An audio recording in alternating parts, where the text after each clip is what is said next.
자, 32페이지입니다. 일단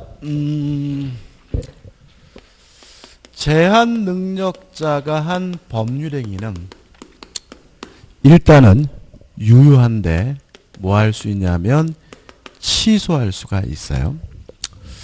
그러면 제한 능력자가 누구냐? 첫 번째 제한 능력자는 미성년자입니다. 미성년자는 만 19세 미만이에요. 그래서 18살까지 미성년자고 19살부터 성년자거든요.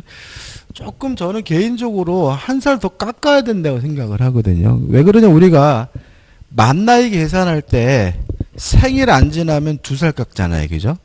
그죠? 그러니까 예를 들어가지고 지금은 괜찮지만 몇 달 있다가 2020년 되면 고등학교를 졸업해서 우리나라 나이로 20살이 되더라도 만으로 몇 살이죠? 18살이니까 대부분이 다 뭐냐면 미성년자거든요. 그래서 실제로 고등학교를 졸업했더라도 대학교 1학년이더라도 아직 생일이 안 지났다면 다 뭐예요? 미성년자인 상태이기 때문에 조금 문제가 있는 것 같아요. 그래서 괜히 피부 보는 사람이 누구죠?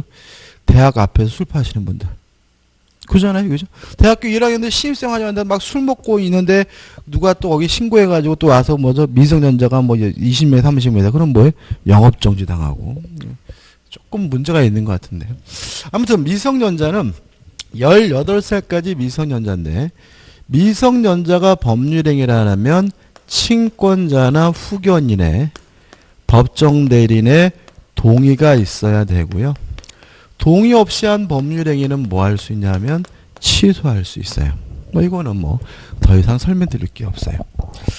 그 다음에 두 번째 제한 능력자가 피한정 후견인이거든요. 넘기셔가지고 33페이지 오시면은 12조가 나오는데, 자, 피한정 후견인이 누구냐면 능력이 부족해요. 능력이 부족한 자로서 법원으로부터 한정, 후견, 개시, 선고를 받은 사람이 피한정 후견인이고요. 과거에는 한정치산자란 말을 썼었는데 그것과 좀 용어들하고 조금 달라요. 요 피한정 후견인은 원칙적으로 스스로 독자적으로 법률행위를 하는 것이 가능해요. 이게 원칙입니다. 다만 법원이 지정해주는 행위를 하고자 할 때는 법정 대리인의 동의를 받아야 되고요.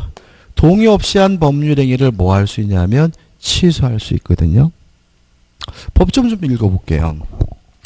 자, 12조입니다. 자, 33페이지 12조죠. 1항 가정법원은 질병, 장애, 노령 그 밖의 사유로 인한 정신적 제약으로 사무를 처리할 능력이 뭐죠? 부족한 사람이죠. 부족한 사람에 대하여 본인, 배우자, 사촌인의 친족, 미성년 후견인, 미성년 후견 감독인, 성년 후견, 성년 감독인, 특조기, 특정 감독인, 검사 또는 집안재산행위 청구예요. 한정 후견 개시 심판합니다. 그래서 줄이면 능력이 부족한 자로서 법원으로부터 한정 후견 개시 선고를 받은 사람을 피한정 후견이라고 한다. 이게 개념인 거고요. 밑에 보시면 법조문에 나와 있죠. 13조 보시면 1항이에요.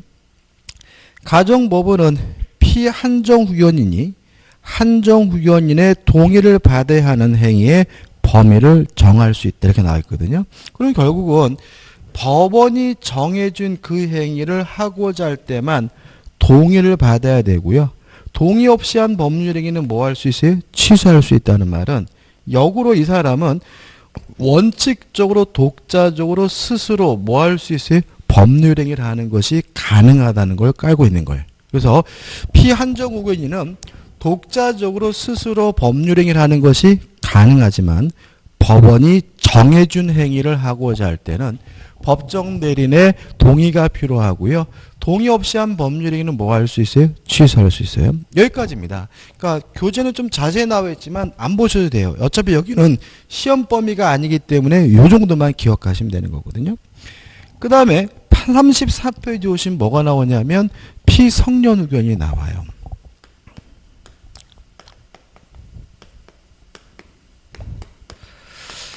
자, 피성년 후견인 누구냐면 능력이 결여된 사람이에요. 능력이 부족한 자가 아니라 결여된 자로서 법원으로부터 성년, 후견, 계시, 선고를 받은 사람이 피성년 후견인이고요. 피성년 후견인의 법률행위는 법정대인으로부터 동의를 얻어서 했든 아니면 동의 없이 했든 이 사람의 법률에는 무조건 뭐 할 수 있냐면 취소할 수가 있어요. 자, 왜 그러냐면 이분은 단순히 능력이 부족한 정도가 아니라 뭐가요? 결여가 됐기 때문이거든요. 법정 잠깐 읽어볼 거예요. 자, 34페이지 중간에 구조죠. 1항. 가정법원은 질병, 장애, 노령, 그 밖의 사유로 인한 정신적 제약으로 사무를 처리할 능력이 지속적으로 뭐가 됐죠? 결여된 사람이죠. 결여된 사람에 대하여 본인 배우자, 사촌인의 친족, 미성년 후견인, 미성년 후견 감독인, 한정 후견인, 한정 후견 감독인, 특정 후견인, 특정 후견 감독인 검사 또는 지방자치단체장에 청구하여 성년 후견 개시 심판을 한다. 이렇게 되어 있거든요. 따라서 단순히 부족한 경우에는 한정 후견 개시 선고를 해서 피한정 후견인이 되고요. 아예 능력이 결여가 된 경우에는 성년 후견 개시가 돼서 피성년 후견이 되고, 피성년 후견인은 아예 능력이 결여된 분이기 때문에 동의를 얻어서 법률행위를 하든 동의 없이 법률행위를 하든 뭐 할 수 있어요? 취소할 수 있는 거죠. 자, 기억을 돕기 위해서 말씀드리면 최근에, 이것도 몇 년 됐는데 작년인 것 같은데, 그 롯데그룹의 신격호 회장님 계시죠? 신격호 이분이 명예회장님이시잖아요. 이 부분에 대해서 이분의 동생이 우리 오빠는 능력이 결여된 상태니까 성년 후견 개시 선고를 해달라고 여동생이 소송을 제기했어요. 여동생이. 그래서 이제 재판을 벌였는데 판사가 보니까 이분은 노령으로 인해서 능력이 결여된 정도가 아니라 부족한 정도로 평가됐기 때문에 법원은 한정 후견 개시 선고를 해서 현재 신격호 회장님은 뭐가 됐냐면 피한정 후견인이 된 상태예요. 그죠? 올해 시험 문제에서 나왔어요. 자, 한번 생각해 보세요. 자, 피성년 후견인은 능력이 아예 뭐가 됐어요? 결여된 사람이니까 대리행위를 못 하겠죠. 따라서 성년 후견 개시 선고가 돼서 피성년 후견이 됐다는 말은 이분이 능력이 결여됐다는 얘기니까 이분이 가지고 있던 대리권은 소멸돼요. 그렇지만 한정 후견 개시 선고가 내려졌다는 말은 이분은 능력이 결여된 정도가 아니라 뭐예요? 부족한 정도에 불과한 거고, 이 사람은 어차피 원칙적으로 독자적으로 법률행위하는 것이 가능한 사람이기 때문에 한정 후견 개시 선고가 내려지더라도 그 사람이 가지고 있던 대리권이 뭐 되진 않아요? 소멸되지는 않아요. 그래서 다음 중 대리권 소멸 사유가 아닌 것은 해가지고 올해 시험 문제가 뭐예요? 한정 후견 개시 선고. 이게 뭐죠? 답인 거죠. 근데 이거를 기억 안 해두시고 무슨 말인지 이해 안 해두시면 이게 막 앞에 P자가 붙었다가 빼졌다가 막 왔다 갔다 하기 때문에 굉장히 뭐예요? 혼란스러워 하시는 분들이 계시는데 정확하게 개념을 좀 기억해 두시고, 이분은 능력이 뭐한 사람이에요? 부족한 사람.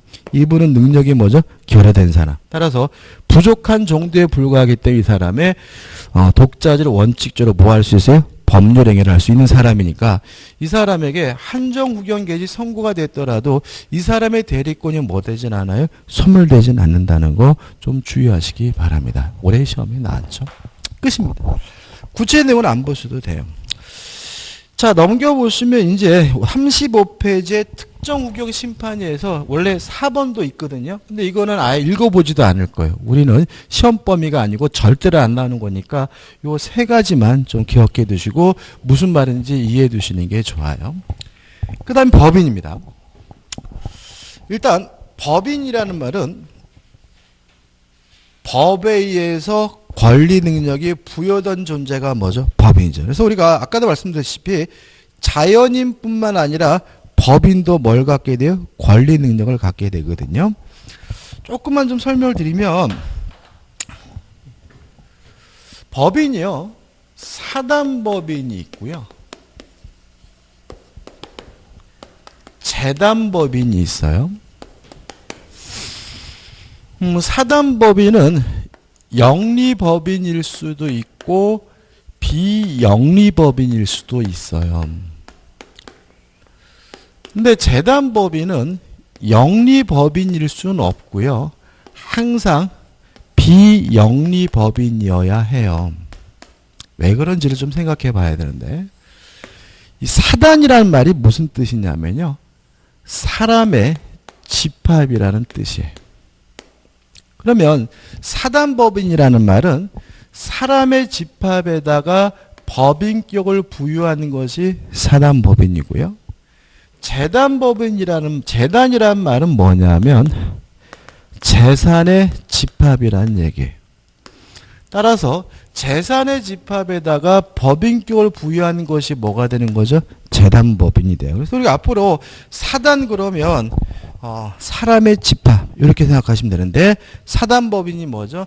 사람의 집합에다가 법인격을 부여한 거고요. 재산의 집합에다가 법인격을 부여한 것은 재단법인이에요. 그럼 여기서 좀 생각해 볼 것은 영리법인과 비영리법인을 따지는 기준을 좀 생각해 볼게요. 자, 예를 들어 가지고 충남대학병원 예를 들게요. 충남대학병원이 비영리법인이죠. 병원은 다 비영리법인이에요? 예, 비영리법인이에요. 돈 받죠. 그죠? 드럽게 비싸죠. 그렇지 않습니까? 저희 아버님도 돌아가셨는데, 돌아가시기 전에 충남대학병원에서 한 3개월 입원해 계셨거든요. 아우, 입원비 비싸더라고요. 근데 걔네들은 그렇게 병원비를 비싸게 받아쳐가면서 왜 비영리법인이라고 하느냐. 자, 영리냐 비영리법인을 나누는 기준은 뭐냐면 돈을 받고 안 받고 문제가 아니에요. 자, 이거 어떤 문제냐면 법인이 수익 활동을 해가지고 수익을 창출했을 때 그 수익을 구성원들이 나눠 가질 수 있으면 영리법인, 법인이 만든 수익을 구성원들이 나눠 가질 수 없으면 비영리법인이에요. 그렇게 되는 겁니다. 그죠? 따라서 재단법인은 재산의 집합에다가 법인격을 보유했기 때문에 뭐가 없어요? 구성원이 없어요. 사람이 없어요. 쉽게 말하면 주주가 없어요. 그렇기 때문에 이 재단법인이 수익을 벌었다 하더라도 그것을 논아가질 뭐가 없어요? 구성원이 없기 때문에 재단법인은 무조건 다 뭐예요? 비영리법인인 거예요. 그래서 과거에 이명박 대통령 때 어떤 게 있었냐면은 영리병원이라는 얘기가 나왔어요. 자, 지금 현행법상 병원은 다 뭐냐면 비영리법인이에요. 병원은. 근데 그러면 영리법인으로 만들겠다는 말을 무엇을 의미하는 거예요? 그 병원이 번 수익을 구성원들이 찾아갈 수 있도록 해주겠다는 얘기잖아요. 근데 제가 좀 놀라운 것은 그때 당시에 어떤 식의 분위기냐면 영리병원을 허용하면 돈 있는 사람만 병원 가고 돈 없는 사람은 병원 못 가게 되는 거 아니냐, 이런 식으로 막 댓글이 달리고 막 난리가 나고 막 대엄하고 막 그랬어요. 근데 그거는 돈 내고 안 내고 문제가 아니라는 거죠. 다시 말하면 영리법인과 비영리법인은 돈을 받는 게 아니라 돈을 다 받는 거죠. 받는데 구성원들이 돈을 가져갈 수 있느냐 없느냐 문제거든요. 그러면 왜 정부가 영리법인을 만들려고 했느냐? 이유는 뭐냐면 현행법상 우리나라가 병원은 모두 다 비영리법인이기 때문에 기업이 병원을 안 만들어요. 그러니까 우리가 삼성의료원이나 현대아산병원 이렇게 진짜 글로벌하게 큰 기업은 사회 환원 차원에서 병원을 만들지만 그 외에 우리가 알고 있는 대부분의 중견기업들은 병원을 만들질 않습니다. 왜냐하면 그 기업에서 병원을 만들면 그 병원에서 번 수익을 누가 찾아갈 수 없어요? 주주가 찾아갈 수가 없으니까 주주를 설득할 방법이 없어요. 그렇기 때문에 정부의 기본적 시각은 뭐였냐면 지금도 마찬가지입니다. 영리법인으로서 병원을 만들 수 있으면 기업들이 뭘 하게 돼요? 종합병원을 만들게 되고, 그러면 종합병원 부족 문제가 뭐 할 수 있어요? 해소될 수 있는 거 아니냐. 그 다음에 병원도 경쟁 체제에 돌입하면 서비스가 향상되는 것이 아니냐 이런 취지였던 거거든요. 근데 그거를 어떻게 해요? 영리법인 그러니까 어떻게 해요? 돈 받는 병원, 부자만 가는 병원 이런 식의 선입감 때문에 그때도 반대가 대단히 심했어요. 아무튼 우리가 기억할 것은 영리냐 비영리냐 문제는 돈을 받느냐 문제가 아니라 안 받느냐 문제가 아니라 수익을 구성원이 찾아갈 수 있으면 영리법인, 찾아갈 수 없으면 비영리법이고 재단법인은 재산의 집합에다가 법인격을 부여했기 때문에 뭐가 존재하지 않습니까? 구성원이 존재하지 않으므로 그 법인이 수익을 벌었다 하더라도 구성원들이 뭐 할 수 없어요? 찾아갈 수가 없기 때문에 항상 뭐가 되죠? 비영리법인인 거다. 물론 여기서 시험범위는 아니거든요. 그렇지만 우리가 사단법인의 개념, 사람의 집합에다가 법인격을 보유했다는 점, 재단법인의 개념, 재산의 집합에다가 법인격을 부여했다는 거는 좀 꼭 기억해 두셔야 돼요. 그 다음에 교재에 나와 있는 내용들을 이해하기 위해서 좀 생각해 볼 게 있어요. 한번 생각을 해보죠. 자, 사단법인이 만들어지는 과정을 좀 생각을 해볼게요. 이게 중요합니다. 이 부분은. 자, 예를 들어 가지고 갑을병 세 사람이 모여가지고요. 법인을 만들려고 해요. 사단법인을. 이렇게 법인을 만들려고 모이는 사람을 우리가 뭐라 그러냐면 발기인이라고 해요. 발기인. 그러면 세 사람이 모여서 고스톱 치는 건 아니겠죠? 법인을 만들겠죠? 그래서 이 사람들이 뭘 만드냐면 정관을 만들어요. 규약을 만들어요. 근데 우리 시험 범위가 아니라서 안 배우지만 정관에 뭘 적게 되냐면 목적, 명칭, 자산에 관한 사항, 이사의 임명과 면직 또는 사무소 소재지 이런 것들을 적게 되거든요. 그러면 예를 들어서 명칭도 정해주고 목적도 정해주고 이사를 어떻게 임명하고 해직할지 또는 사무소 소재지까지 결정이 됐다면 실제로 법인으로서 뭘 갖추게 되는 거죠? 조직과 체계가 갖추게 되는 거죠. 그 다음에 이렇게 돼가지고 준비가 다 끝나면 이제 이 사람들은 상업등기소에 가서 설립 등기를 하게 되거든요. 여기서 봅니다. 자, 보세요. 설립 등기를 하면 뭐가 되냐면 법인이 돼요. 자, 우리 민법상 법인으로서 권리 능력을 취득하려면 뭘 해야 돼요? 설립 등기를 해야 돼요. 따라서 설립 등기를 해야 비로소 법인은 법인으로서 뭐를 취득합니까? 권리 능력을 취득하게 되는 거죠. 자, 다시 한번요. 자, 민법상 법인이 되려면 뭐가 필요하다고요? 설립 등기. 법인으로서 권리 능력을 가지려면 뭐가 필요하다고요? 설립 등기죠. 그죠? 자, 그럼 여기서 우리가 뭘 할 수 있냐면 아직 설립 등기를 안 했어요. 정관도 있고 규약이나 조직과 체계가 완비됐는데도 불구하고 설립 등기를 안 했으면 법인이 아니죠. 그죠? 법인이 아니니까 얘를 뭐라 그러는 거예요? 법인 아닌 사단이라 그러는 거예요. 이해되세요? 그잖아요? 자, 설립 등기를 해야 뭘 갖는다고요? 권리 능력을 가져요? 그러면 반드시 설립 등기를 안 했으면 아무리 정관도 있고 조직과 체계가 안배됐더라도 권리 능력이 없겠죠. 그래서 이걸 뭐라 그러는 거예요? 권리 능력 없는 사단이라고 하는 거예요. 그래서 법인 아닌 사단, 권리 능력 없는 사단은 뭐냐면 조직과 체계는 다 갖췄어요. 다만 뭐만 안 하고 있어요? 설립 등기만을 안 하고 있는 사람의 모임을 우리가 뭐라 그러냐면 권리 능력 없는 사단 또는 법인 아닌 사단이라고 하고요.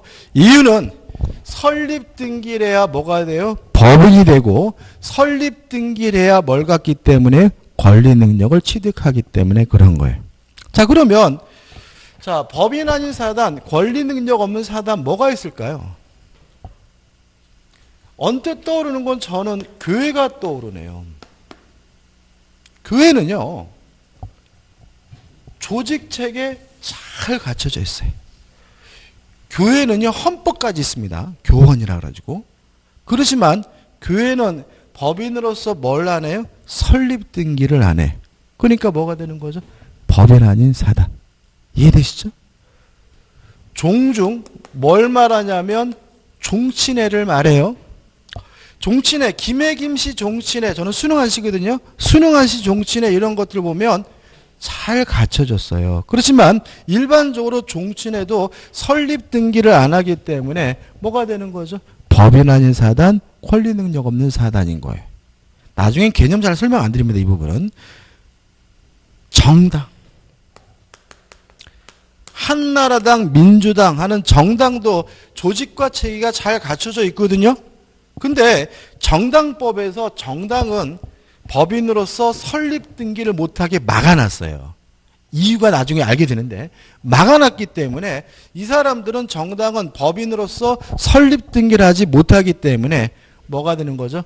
법인 아닌 사단, 관리 능력 없는 사단인 거예요. 개념인 거예요. 그죠? 그 다음에 여기도 볼게요. 자, 지금 이 가불병 세 사람이 모여가지고 뭐 하려고 하죠? 발기인을? 법인을 만들려고 하잖아요. 그죠? 그럼 생각해 보자고. 이 사람들이 아직 정관도 안 만들었어요. 그죠? 그러면 이 사람들은 법인을 만들겠다는 뭐만 있을 뿐이에요? 공동의 목적만 있을 뿐 아무런 조직도 체계도 갖추고 있지 않은 상태고요.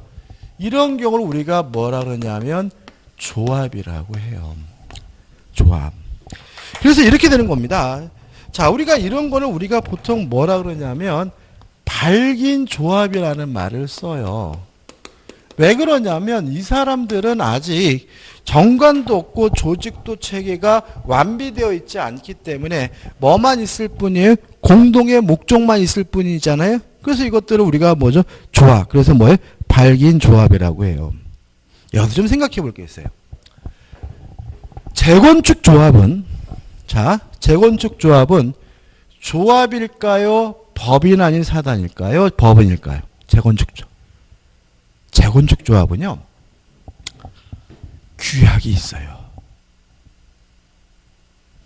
법인 아닌 사단이에요. 농업협동조합은 뭘까요? 농업협동조합은요. 등기가 돼 있어요. 그래서 뭐인 거예요? 법인인 거예요.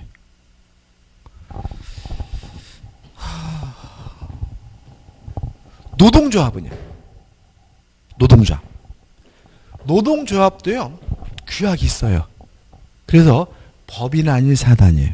그럼 여기서 뭘 눈치채야 돼요? 우리가 흔히 조합이라고 불리는 것들은 조합이 하나도 없어요. 다 조합이라고 불리는 것들도 설립 등기를 했으면 뭐예요? 법인이고 설립 등기를 안 했으면 법인 아닌 사단이지 조합이라고 불리는 것 중에 조합인 건 단 한 개도 없어요. 그럼 우리가 수험주로 조합이라고 하면 재건축 조합이 떠올라야 되는 게 아니라요. 누가 떠올라야 되냐면 동업자가 떠올라야 돼요. 중요한 개념입니다. 자, 한번 생각해보죠. 제가 제 친구하고 저하고 반씩 내가지고 포장마차를 운영하기로 했어요. 그러면 제 친구와 저는 함께 포장마차를 운영한다는 뭐만 있을 뿐이에요? 공동의 목적만 있을 뿐. 둘 사이에는 아무런 조직도 체계도 없기 때문에 둘이 뭐가 되는 거예요? 조합이 되는 거예요. 그래서 앞으로 여러분들이 조합하면 농협이 떠오르시면 안 되고 동업자가 떠올라야 돼요. 그래서 동업자 조합 그러면 무슨 동업자의 모임이라고 생각하시는 분이 계시는데 동업자가 뭐인 거예요? 조합인 거예요. 그래서 우리가 앞으로 또 조합계약 그러면 뭘 떠오르셔야 돼요? 동업계약. 무슨 말 아시겠어요? 그죠? 앞으로 우리는 조합하면 뭐가 떠오를 겁니까? 동업자가 떠오를 거니까요. 조합계약 그러면 농협계약이 아니라 뭐가 떠오릅니까?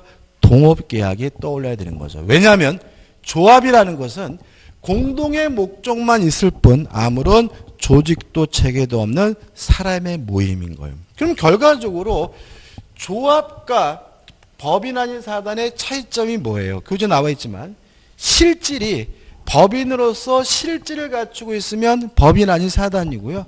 그 정도의 실질을 갖추지 못했다면 뭐가 되는 거죠? 조합이 되는 거죠. 그래서 교재에 뭐 얘가 나와 있지만 얘들은 조합이 아니라 뭐가 돼요? 권리 능력 없는 사단이고요. 우리가 흔히 말하는 조합은 결국 뭐가 되죠? 동업자가 된다는 거 잊지 마시기 바랍니다. 교재 한번 쭉 읽어보시면 돼요. 자, 이제 한 장을 넘기셔가지고 이제 37페이지로 옵니다.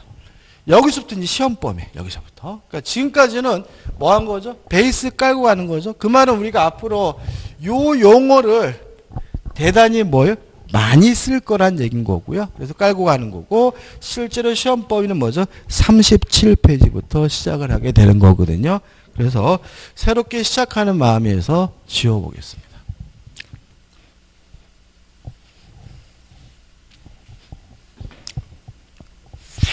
예를 좀 들어볼게요. 갑이라는 사람이요, A라는 건물을 가지고 있어요. A라는 건물을 가지고 있다는 말은 자기 앞으로 등기하고 있고 소유권이 있다는 얘기겠죠. 근데 갑이 이 건물을 팔고 싶어요. 그래서 을을 만나가지고 내 건물 살래? 이거 우리가 청약이라고 하죠. 청약이라는 의사를 표시했어요. 을이 이 건물을 가서 보니까 마음에 들어요. 좋다, 내가 네 건물 사겠다. 승낙이라는 의사를 표시했어요. 그러면 이제 갑과 을은 이제 뭐 한 거냐면 계약을 한 거죠. 매매라는 계약을 한 거죠. 그죠? 자, 이렇게 매매 계약이 체결됐으면 이제 을은 갑에게 뭘 해야 되냐면 매매 대금을 지급해야 되겠죠. 을이 갑에게 대금을 지급했다면 갑은 을에게 뭘 해주냐면 이전 등기를 해주게 되겠죠. 이러고 이제 모든 것이 다 끝나는데, 이게 민법의 전부입니다. 민법은요, 굉장히 양이 많거든요. 많지만 실제로는 뭔가 다양한 것을 공부하는 것이 아니라 요 하나의 거래를 완성하는 게 민법인 거예요. 실제 여러분하고 저하고 주로 민법 총칙, 맨 앞에서 이제 민법 총칙을 공부하는데, 민법 총칙 시간에는 주로 뭘 공부하냐면 의사표시를 공부해요. 권리 주체, 권리 능력 오늘 간단하게 본 거고요. 그래서 의사표시 하다가 뭐가 끝나냐면 민법 총칙이 끝나요. 그리고요, 물권법 가서 뭘 공부하냐면 등기다, 이전 등기다, 소유권이다, 지상권이다, 유치권이다, 저당권이다 하면 뭐가 끝나냐면 물권법이 끝나요. 그리고 마지막에 계약법 가서 뭐 공부하는지 아세요? 계약법 가서 뭐 하냐면 청약이다, 승낙이다, 계약이다, 매매다, 임대차다 하면 뭐가 끝나요? 계약법이 끝나요. 그런데 실제로 민법은 이 하나의 거래를 뭐 하는 과정이에요? 완성하는 과정이에요. 그래서 여기서 심각한 문제가 발생해요. 어떤 문제가 발생하냐면 민법은 모든 스토리가 계속해서 연결된다는 거예요. 그러니까 다시 말하면 민법 총칙부터 시작해가지고 계약법까지 공부하게 되면 하나의 거래가 완성된다는 말은 시작을 해서 끝날 때까지 스토리가 계속해서 뭐 되고 있는 거예요? 연결되고 있는 거죠. 그래서요, 어떤 일이 발생하냐면 어떤 한 부분을 집중해서 공부한다 그래서 문제가 풀리지 않는다는 문제가 발생해. 예를 들어 가지고 뭐 민법 총칙 열심히 했어요. 그러니까 결국 3분의 했으니까 33점 맞겠지. 아니에요. 또 빵점 10점 맞는 거거든요. 왜 그러냐면 이러한 모든 내용이 유기적으로 뭐가 되어 있어요? 결합되어 있고 연결되어 있기 때문에 어느 한 부분을 집중한다 그래서 문제가 뭐 하지 않는다는 걸 풀리지 않는다는 거. 그래서 실제로 민법 총칙 하나 문제라 하더라도 민법 총칙에서만 문제가 나오는 것이 아니라 물권법의 내용도 나오고 계약법의 내용도 나오는 거예요. 물권법에 관한 문제라고 하더라도 물권법에서만 문제가 나오는 것이 아니라 민법 총칙에서 나오고 계약법에서도 문제가 지문이 나오는 거예요. 그래서요, 민법은 죽이 되든 밥이 되든 끝까지 가야 돼. 끝까지. 근데 공부하시는 분들의 실패하는 여러 가지가 있는데 이런 분들 있어요. 맨날 앞대가리만 보시는 분이 있어요. 이런 경향이 있어요. 막 공부를 해요. 그죠? 공부를 해가지고 막 이제 막 간단 말이죠. 가면서 점점 어떤 일이 벌어지냐면 모르는 게 많아지는 것 같아. 모르는 게 많아지는 것 같으니까 3분의 1 반쯤 오면 갑자기 이래가지고는 안 되겠다가 다시 앞으로 돌아가서 맨날 뭐만 공부하다 끝나는 분이 많냐면 앞대가리만 공부하다 끝나고요. 뒷대가리는 맨날 대충 보는 분들이 굉장히 많습니다. 이래가지고는 안 돼요. 그래서 실제로 내가 중간쯤 와가 지금까지 공부한 거 다 까먹고 하나도 모른다라고 생각되더라도 무조건 앞으로 어떻게 해요? 나아가야 되는 거예요. 나아가서 끝까지 다 갔다가 되돌아와야 돼요. 반 본 것은 절반을 본 게 아니라 아직도 한 번도 못 본 거예요. 무슨 말 아시겠습니까? 자, 민법은 모든 스토리가 뭐가 되어 있습니까? 연결되어 있기 때문에 어떤 한 부분만 집중한다 그래서 문제가 풀리지도 않고요. 죽이 되든 밥이 되든 어떻게 해요? 끝까지 다 나아가야 된다. 그래서요, 조금 덜 꼼꼼하셔야 돼. 이게 무슨 말이냐면 공부하다가 모르는 부분이 생기면 고민 모드에 빠져요. 그래가지고 진도를 못 나가. 그래가지고 맨날 앞뒤가리 본다니까요. 그래서 모르는 게 있더라도 일단은 뭐죠? 지나치셔야 돼. 왜 이런 일이 벌어지냐면 저한테 수업을 듣는데도 불구하고 모르겠는데 저 인간이 설명도 안 해. 그런 경우는 뒤에서 할 거기 때문에 설명 안 드린 거예요. 무슨 말 아시겠어요? 그러니까 만약에 모르는 게 있더라도 지나가면 뒤에서 뭐 하게 돼요? 공부하게 되고요. 따라서 끝까지 갔다가 다시 앞으로 오면 그때 몰랐던 것을 내가 이미 이해하고 있다는 자신을 발견하게 되는 거예요. 그러면서 하나씩 하나씩 해결해 가는 거거든요. 다시 말하면 조금 모르는 게 있더라도 일단은 뭐죠? 지나가자. 모든 스토리가 뭐가 되어 있어요? 연결되어 있으니까 죽이 되든 밥이 되든 끝까지 다 나가야 처음부터까지 다 봐야 민법이 뭐가 돼요? 해결됨이 있지 마시기 바랍니다. 자, 이제 시작할 거란 말이죠.